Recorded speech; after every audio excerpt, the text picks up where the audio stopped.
Heute sprechen wir über Unterschiede im Puncto Verhalten zwischen Deutschen und Polen, die mir, seitdem ich hier in Polen bin, sehr stark aufgefallen sind. Das und vieles mehr gleich nach dem Intro.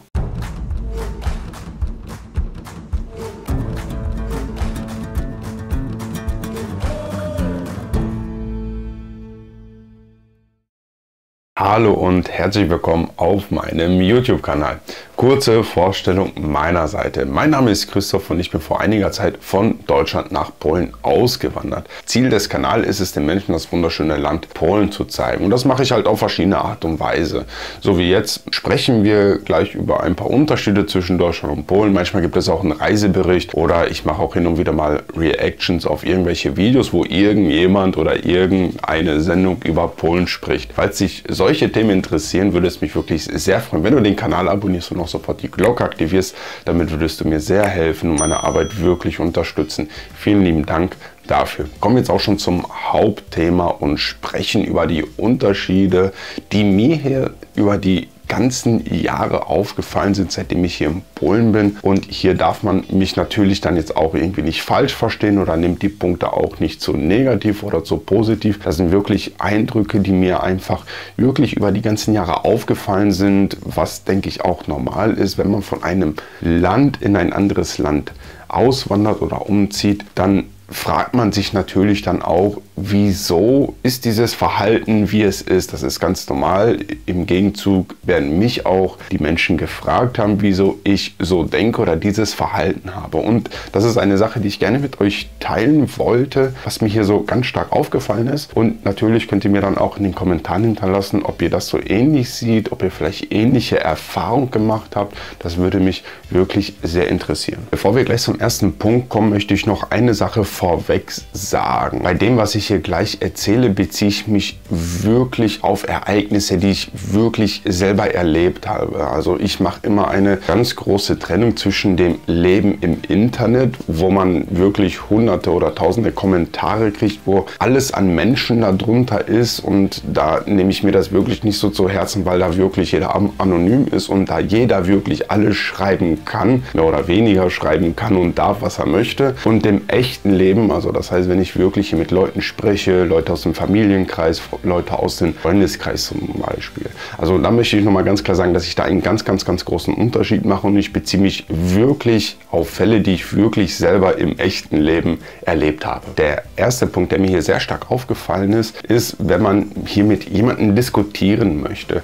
Ich finde, da gibt es zwischen Deutsch und Polen einen ganz großen Unterschied, aber hier muss man auch sagen, wenn man jetzt auf spezifische Themen eingeht, wie zum Beispiel Politik. Politik ist immer ein sehr impulsives Thema, können auch manchmal so die Fetzen fliegen. Ich habe aber hier so in Polen diese Erfahrung gemacht mit den Menschen, dass entweder Menschen sehr impulsiv auf das Thema Politik reagieren, oder die andere Sache ist auch, dass die wirklich das Thema Politik meiden. Also selbst wenn man jetzt anfangen würde und sagen würde, ich bin jemand, der diese und diese Partei wählt, und die Gegenseite hat eine andere Meinung, dann schweigen die eher, bevor die irgendwie eine Diskussion anfangen. Ich habe das Gefühl, in Deutschland ist es ein bisschen anders. Da diskutiert man vielleicht mehr. Wenn du in Deutschland auf jemanden triffst, der eine andere Meinung hat, natürlich gibt es auch überall Extremisten, wenn man jetzt im normalen Familienkreis ist oder unter Freunden ist, gibt es so mehr so diese Stänkern. Der Deutsche, der stänkert sehr oft so ein bisschen oder meckert einfach mal manchmal so sehr oft oder sagt auch manchmal klar und deutlich seine Meinung. Aber hier ist das dann wirklich so, entweder wenn die Leute wirklich sehr impulsive rein, oder die meiden einfach wirklich das Thema, um keine tiefere Diskussion einzugehen, auf die Gefahr hinaus, weil das habe ich dann auch gefragt, warum sprechen wir nicht über das Thema? Ja, weil die sich einfach nicht streiten möchten. Das ist dann einfach so ein ganz großer Punkt, der mir hier aufgefallen ist. Ein zweiter Punkt, der mir hier in Polen aufgefallen ist, dass die Menschen hier selber in Polen untereinander ein sehr großes Konkurrenzverhalten untereinander aufbauen. Ich weiß jetzt nicht, ob ich mich hier jetzt auch richtig ausgedrückt habe oder ob ob das jetzt auch die richtigen Worte sind, die ich jetzt hier benutzt habe, aber ich habe hier das Gefühl, dass hier wirklich alles auf sehr hohem Level gemacht wird und hier wird auch auf das Ansehen sehr geschaut. Das ist zumindest so mein Eindruck. Zum Beispiel, wenn man irgendwo, jetzt nur als Beispiel, irgendwo eine Hochzeit feiert, muss das groß gezeigt werden. Das muss natürlich dann auch alles geschmückt werden, dass man auch drumherum sieht, ach, es ist jetzt eine Hochzeit. Das ist ja wie zum Beispiel in Deutschland die türkischen Hochzeiten. Also wenn irgendwo eine türkische Hochzeit ist, dann findet die türkische Hochzeit nicht nur hier statt, die findet wirklich überall statt, weil dann überall Lärm ist. Man kennt ja diese Autokorsos, die dann da fahren mit 180 Autos oder so. Also ich denke, die Leute in Deutschland, die wissen, was damit gemeint ist, wenn ich hier von türkischer Hochzeit spreche. In Polen ist das natürlich nicht so extrem, aber ich habe dann auch so manchmal so dieses Gefühl, dass die auch gerne zeigen oder halt dieses Konkurrenzverhalten, was ich gerade gesagt habe. Ich wurde hier zum Beispiel auch schon sehr, sehr, sehr oft gefragt, immer beim ersten Gespräch, was hast du studiert? Und mir ist auch aufgefallen, dass hier in Polen diese, ich sage jetzt mal, diese typische Ausbildung, also was bei uns als Ausbildung gilt, aber hier als Zawodówka, man kann das nicht alles 1:1 miteinander vergleichen, ist zwar ähnlich, aber diese Zawodówka, also im Prinzip die Ausbildung, die hat hier nicht so einen hohen Stellenwert wie zum Beispiel in Deutschland. Also in Deutschland machen ja die meisten Leute eine Ausbildung, was ganz normal ist. Hier in Polen ist das andersrum. Hier hast du das so, dass die meisten Leute studieren und teilweise studieren die etwas. Ich will jetzt nicht sagen, was sie nicht möchten, aber auch nur, weil die es von oben gesagt kriegen, weil die Eltern sagen, du musst studieren. So auf diese Art und Weise, damit die einfach irgendetwas aus sich machen. Was mir dann hier auch aufgefallen ist, was ich dann so ein bisschen merkwürdig fand, als hier in Polen meine Tochter geboren wurde und ich kannte das System hier gar nicht, wirklich nicht. Also ich habe davon auch hier in Polen jetzt zum ersten Mal gehört und dann hat man natürlich hier Freunde und Familie angerufen und Bescheid gegeben, ja, Tochter ist zur Welt gekommen, alles gut und so, ist gesund. Aber wie viele Punkte hat sie? Und ich wusste überhaupt nicht, was damit gemeint ist. Ich dachte, Punkte, ich weiß nicht, wie groß sie ist, wie viel sie wiegt. Auf diese Art habe ich gedacht, dass es darum geht. Nein, hier in Polen werden deinem Kind sofort bei der Geburt Punkte vergeben. Hier werden Kinder nach einem Abgarsystem beurteilt. Das heißt, da wird dann geschaut, ist die Atmung richtig, ist die Hautfarbe vernünftig, macht das Kind irgendwelche Gesichtszüge, Grimassen, weint es und dann wird es danach nach Punkten eingestuft. Finde ich persönlich jetzt nicht irgendwie sinnvoll, also ist jetzt auch nur meine persönliche Meinung, weil wenn das Kind zum Beispiel nicht weint und irgendwie nicht rosa ist wie ein typisches Baby, kriegt es -2 Punkte und wenn das Kind keine gute Atmung hat, hat das auch -2 Punkte und ich will jetzt nicht ein Nicht-Weinen und kein rosa Aussehen mit einer Nicht-Atmung vergleichen einfach. Deswegen finde ich dieses Punktesystem vielleicht jetzt nicht ideal, ich bin aber auch kein Experte, muss man da sagen. Was ich auch sehr oft gefragt habe, als meine Tochter geboren wurde, von sehr vielen Ärzten, die sich das notiert haben und bei Ämtern und so weiter und so fort, haben die mich gefragt, wie ist mein Bildungsstand? Und daran merkst du auch einfach, dass hier in Polen sehr, sehr, sehr stark ist dieser Konkurrenzkampf. Du musst was machen, du musst gut sein. So. Also man kriegt auch so diesen Druck einfach. Ich habe das Gefühl, dass in Deutschland einfach den Menschen das wirklich mehr egal ist, ob du eine Ausbildung gemacht hast oder ob du studiert hast oder was der Nachbar denkt, wirklich, das interessiert in Deutschland weniger jemanden. Das ist so zumindest mein Eindruck. Aber ihr könnt mir mal zu den ersten beiden Punkten mal eure Meinung dazu schreiben und in den Kommentaren, habt ihr da ähnliche Erfahrungen gemacht oder liege ich da in diesen Punkten jetzt komplett falsch? Hier jetzt etwas in eigener Sache. Falls dir das Video bis jetzt gefallen hat, würde es mich wirklich sehr freuen, wenn du den Kanal abonnierst und auch sofort die Glocke aktivierst. Das kannst du machen, indem du unten rechts auf mein Logo draufklickst oder wenn du ein bisschen weiter runter scrollst, hast du den Abonnieren-Button, kannst du dann dort draufklicken, auch sofort die Glocke aktivieren, dann wirst du auch immer benachrichtigt, wenn ich ein neues Video zum Thema Polen hochlade und damit wirst du wirklich sehr meine Arbeit unterstützen. Vielen lieben Dank dafür. Kommen wir zum dritten Punkt und der dritte Punkt ist der Kleidungsstil und man sagt ja immer sehr oft, oder das gibt es auch in Deutschland so ein Sprichwort, Kleider machen Leute. Ob das jetzt wirklich der Wahrheit entspricht, da kann man, denke ich, jetzt auch groß darüber diskutieren, aber ich denke auch, dass gerade der Kleidungsstil auch ein bisschen so eine Geschmackssache ist und mir ist ja auch etwas aufgefallen, gerade wenn man jetzt auf irgendwelchen Feiern geht, zum Beispiel auf einer Hochzeit oder so, vielleicht können ja die deutschen Zuschauer hier auch etwas aus eigener Erfahrung sprechen, Deutschen, die Polen, die werden das mit Sicherheit kennen, aber hier das jetzt ein bisschen mehr an die deutschen Zuschauer. Ich finde, die Menschen hier auf Feiern oder Hochzeiten, die sind hier sehr, sehr, sehr elegant angezogen. Sprich, die Männer, die haben in der Regel einen Anzug an, die Frauen immer sehr oft schöne, hübsche Kleider. Und ich finde, das ist dann auch so ein Unterschied zwischen Deutschland und Polen, dass in Deutschland die Menschen sich ja auch schick anziehen, aber ich finde, die Deutschen, die haben so mehr dieses schicke, sportliche und hier hat man wirklich so dieses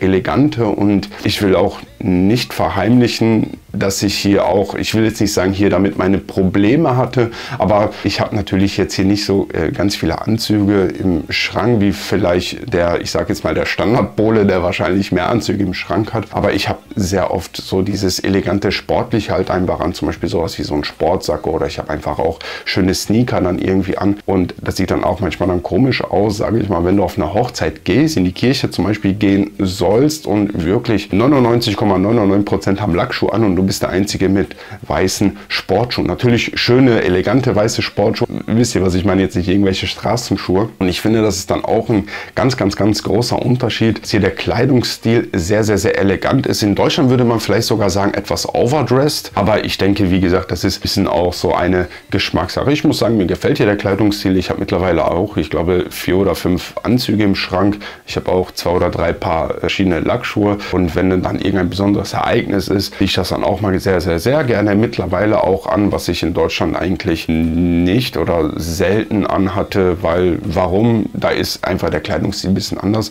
Aber ich habe mich da, sage ich mal, ein bisschen angepasst und ich muss sagen, es gefällt mir auch mittlerweile. 4. Punkt, der mir hier auch sehr stark aufgefallen ist, ist hier die Esskultur. Ich finde, hier in Polen ist die Esskultur wesentlich wichtiger und wesentlich größer wie in Deutschland. Man merkt das auch, denke ich, wenn ihr schon mal bei jemandem zu Besuch wart, also das geht jetzt hier wieder mehr an die deutschen Zuschauer, die Polen, die werden das mit Sicherheit kennen. Wenn ihr zum Beispiel bei einem Polen zu Besuch seid zum Beispiel, dann kriegt ihr mal sehr, sehr, sehr viel aufgetischt. Du darfst bloß nicht hungern nach Hause gehen. Es wird manchmal zu viel gegeben. Ich sage immer sehr gerne, es ist immer zu viel des Guten. In Deutschland ist das ja wirklich so, also ich will jetzt nicht sagen, die sind irgendwie geizig. Vielleicht, ja, ich will jetzt hier nicht das Wort geizig benutzen. Aber man muss auch einfach sagen, dass der Deutsche dann da schon ein bisschen anders ist, im Verhalten auch, in der Kultur auch vielleicht ein bisschen. Das ist nicht so, dass du zu einer deutschen Familie, sage ich mal, nach Hause gehst und da wird jetzt alles dick aufgetischt. Ganz im Gegenteil, da wird mehr so dieser Hinweis gegeben, so, wir essen gleich und damit soll so signalisiert werden, ja, geh mal langsam nach Hause, weil wir wollen in Ruhe essen, so diese Art. Ich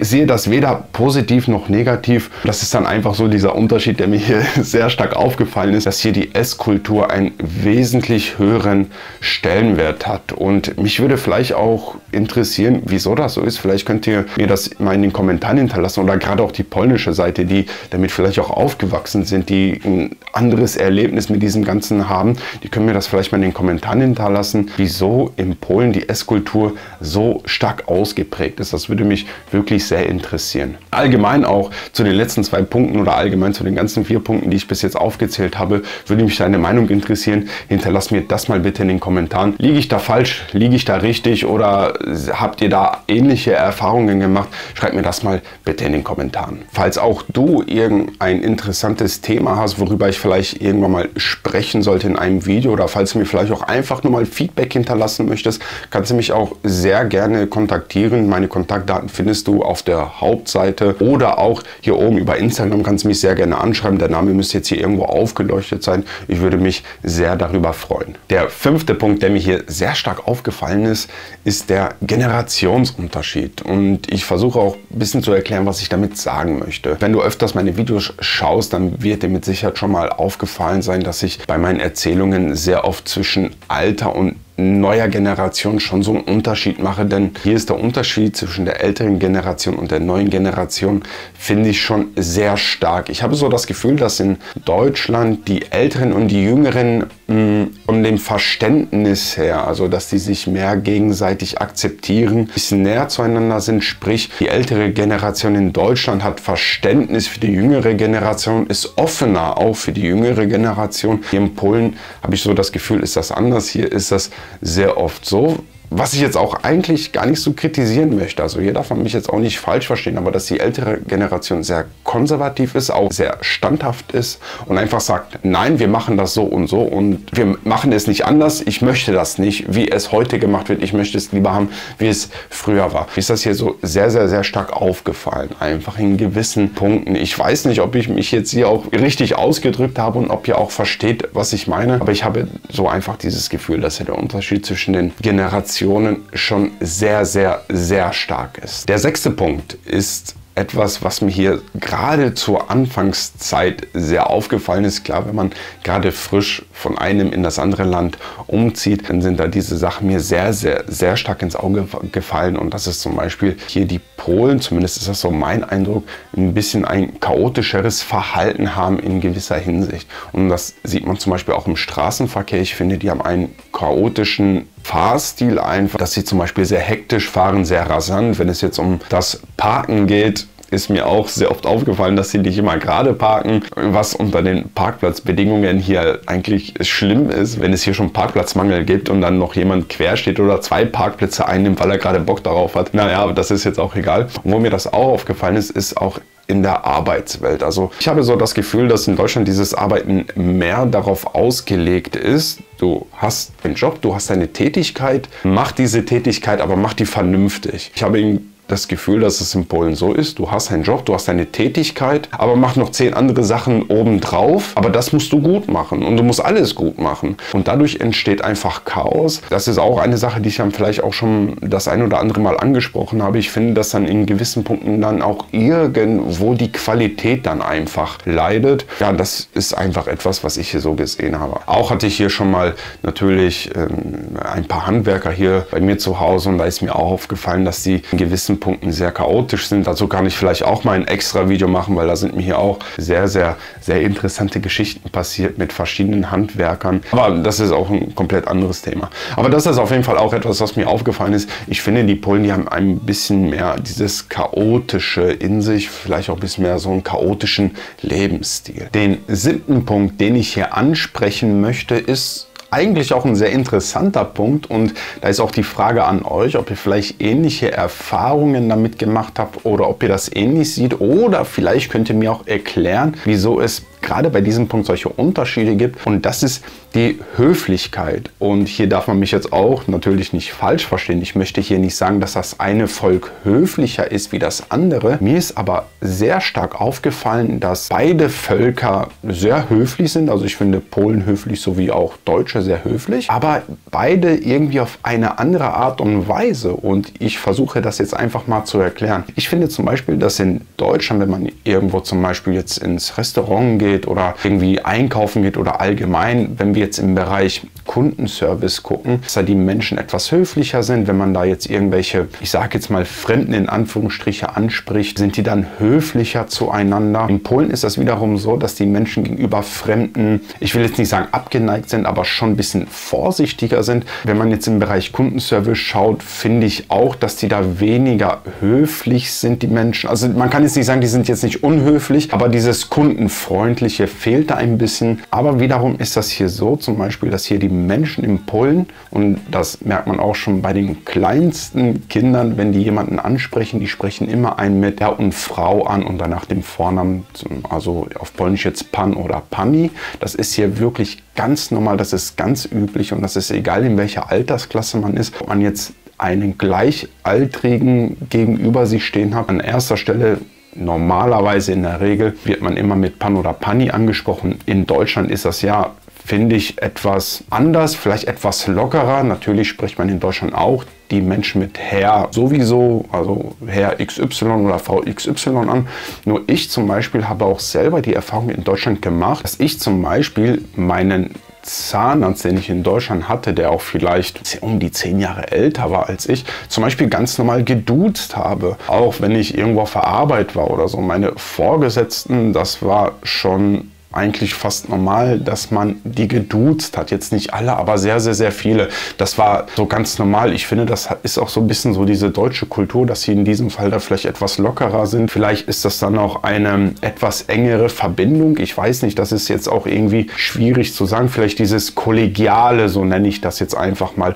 Und hier ist das dann wirklich so, dass man immer mit Pan oder Pani jemanden anspricht. Ich finde, das ist schon irgendwie so ein Phänomen. Also beide Völker sind sehr freundlich, aber jeder auf seine Art und Weise. Was man natürlich aber auch noch, und das muss ich jetzt auch natürlich selbst hinzufügen, das, was ich auch schon vorhin einmal kurz angeschnitten habe, ist, dass wenn es um die Gastfreundlichkeit geht, da muss man ganz klar sagen, da ist Polen sehr weiter vorne. Ich finde, die Polen selber ist ein sehr gastfreundliches Volk. Die Menschen sind auch sehr gastfreundlich. Ich weiß, dass ich gerade erwähnt habe, dass die etwas vorsichtig gegenüber Fremden sind. Aber was ich vielleicht sagen wollte, ist zum Beispiel jetzt, als ich hier in die Familie eingetreten bin, dann wurde ich sehr, sehr, sehr gut empfangen, sehr nett empfangen. Und auch wenn man so zu irgendwelchen Bekannten geht, also allgemein, wenn ich hier Menschen kennengelernt habe, dann hat man schon so dieses Gastfreundliche sehr stark gespürt. Und da muss man einfach ganz klar sagen, da ist schon Polen weiter voraus. Aber deine Meinung dazu würde mich wirklich sehr interessieren. Hast du auch diese Unterschiede bemerkt oder ist dir das weniger aufgefallen?